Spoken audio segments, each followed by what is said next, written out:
रक्षा मंत्री राजनाथ सिंह ने सोमवार को बीजेपी की महाराष्ट्र जनसंवाद रैली को संबोधित किया। रक्षा मंत्री राजनाथ सिंह ने चीन पर चल रहे विवाद को लेकर कहा कि भारत मजबूत हाथों में है और चीन के साथ हमारी बातचीत सकारात्मक रही है और ये आगे भी जारी रहेगी। उन्होंने आगे कहा कि हम भारत के गौरव पर कोई आंच नहीं आने देंगे। तो चलिए सुनते हैं रक्षा मंत्री राजनाथ सिंह ने चीन विवाद पर और कुछ क्या कहा।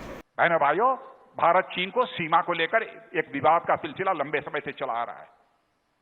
हम चाहते हैं कि यह सीमा का विवाद जल्दी से जल्दी सुलझना चाहिए।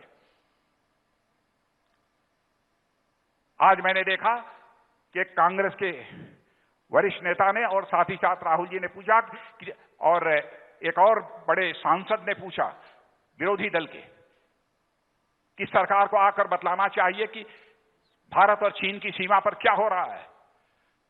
मैं देश का रक्षा मंत्री होने के नाते मैं कहना चाहता हूं, जो कुछ भी कहना होगा भारत की संसद में खड़े होकर मैं साफ साफ कहूंगा, दो टूक कहूंगा, इस देश की जनता को गुमराह नहीं करूंगा।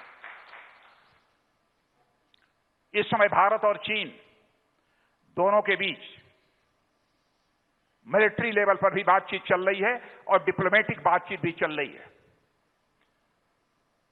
अभी 6 तारीख को जो बातचीत हुई है, बातचीत काफी पॉजिटिव रही है, काफी सकारात्मक रही है। भारत और चीन दोनों इस बात पर सहमत हुए हैं कि आगे भी सीमा विवाद को सुलझाने के लिए और इस समय का जो टसल है उसे सुलझाने के लिए यह बातचीत का सिलसिला हम लोगों का आगे चलेगा। लेकिन मैं समस्त देशवासियों को मैं विश्वास दिलाना चाहता हूं, एक तो नेतृत्व हमारे भारत का एक सशक्त व्यक्ति के हाथों में है, नरेंद्र भाई मोदी के हाथों में। मैं आपको यकीन दिलाना चाहता हूं बहनों भाइयों, हम लोग किसी भी सूरत में भारत के सम्मान और स्वाभिमान पर चोट नहीं पहुंचने देंगे। समस्त देशवासियों को इस वर्चुअल रैली के माध्यम से मैं विश्वास दिलाना चाहता हूं। आपको बता दें, वहीं भारत में चीन के राजदूत ने चीनी विदेश मंत्रालय के प्रवक्ता के हवाले से कहा है कि चीन और भारतीय सैन्य अधिकारियों ने 6 जून को बैठक के दौरान सीमा क्षेत्रों के स्थिति पर चर्चा की थी।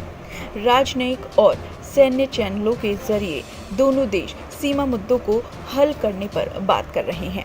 गलवान घाटी और पैगोंग त्सो सहित पूर्वी लद्दाख के कई इलाकों में दोनों सेनाओं के बीच जारी गतिरोध के बीच रक्षा मंत्री का ये बयान आया है, जिससे ये संकेत मिलता है कि भारत गतिरोध से कड़ाई से निपटेगा। महाराष्ट्र के लोगों को डिजिटल रैली के माध्यम से संबोधित करते हुए राजनाथ सिंह ने कांग्रेस नेता राहुल गांधी पर भी निशाना साधा।